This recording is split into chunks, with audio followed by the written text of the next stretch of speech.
Here, what's up guys, ngayon ay magluluto sa natin hipon ng ating bawang, ang ating kamatis, siyempre sumunod rin dyan ang ating sibuyas.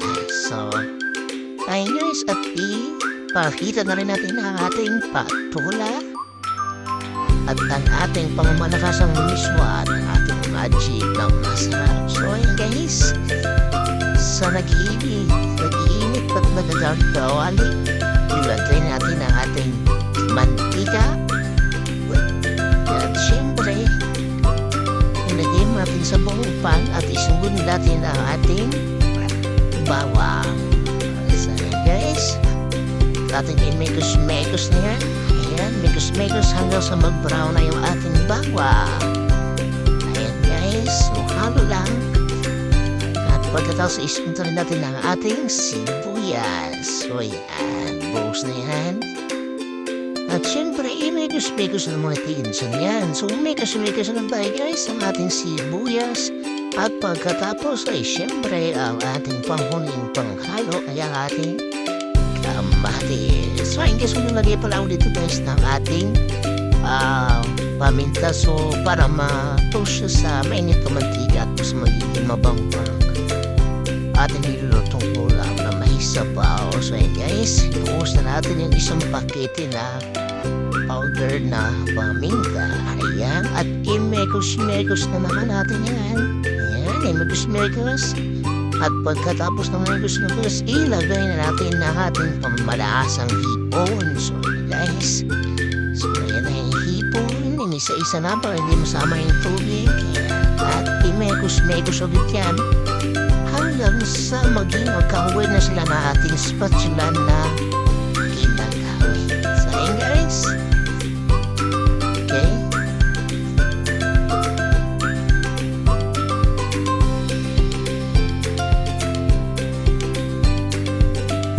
So ayan. At lagyan natin na ating kunting pampalasa para mas magnamram na ating ipon at meron siyang panimpla. So mas malasa-lasa na siya. Yan, ipuput na one day at itira para mamaya sa huli. So ayan, at imekos-mekos na ulit natin yan. So ayan, at mag-ready na tayo dyan ng ating tubig mula sa lawasa. Ayan. So ang lagay ko pala dyan guys is dalawang mangkok. Kasi dalawang dali ng mismo yung nabili ko sa tindahan ni nanay. Ayan guys, at imekos-mekos na naman natin.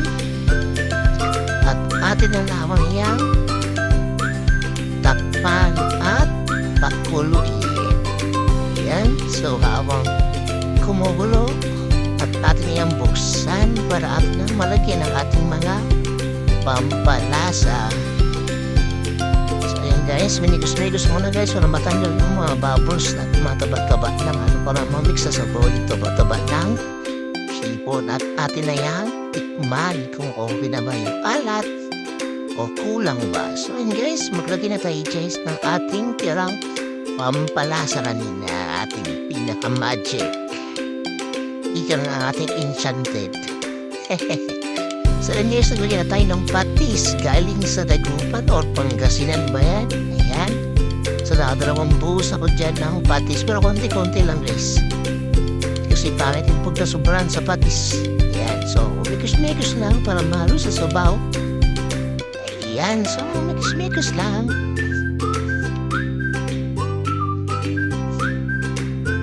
Okay. Ayan. At atin ang titikman ulit. At swak na ang ating lasa dyan. At pasok na. So ayun guys, mag-grill na tayo ng ating miswa. Ayan. So baka antay na lang. Tagal lang miswa bumaba. Ayun guys, magtagal talaga ng miswa. Guys, antay na lang. Uy, miswa. Ayan. Ilalagay natin dalawang bungkus ng miswa. Ayan. At imekos-mekos ulit para makita kung okay na. At may kilakulangan ako at inilagay na yung punti. Okay, titira ka pa, ah. Ayan, so ibinuhos ko na lahat guys at isunod natin ang ating patola. Ayan na, magpapangpang ng ating sabaw.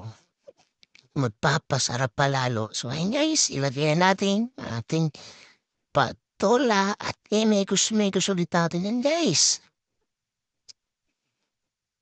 Ayan, so nagdagdag pala ko dyan guys ng konting asin.